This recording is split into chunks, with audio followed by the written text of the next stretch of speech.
Thank God.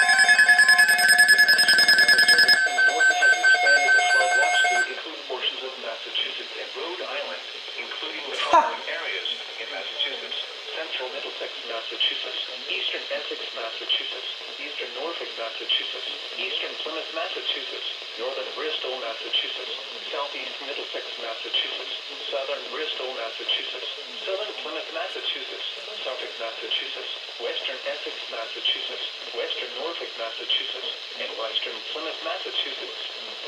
In Rhode Island: Bristol, Rhode Island; Eastern Kent, Rhode Island; Newport, Rhode Island; Northwest Providence, Rhode Island; Southeast Providence, Rhode Island; Washington, Rhode Island; and Western Rhode Island, and Western Kent, Rhode Island. Sunday afternoon through Monday evening, from Sunday afternoon through Monday evening. Excessive runoff may result The 262 went off again. in flooding of rivers. You heard them both in sync?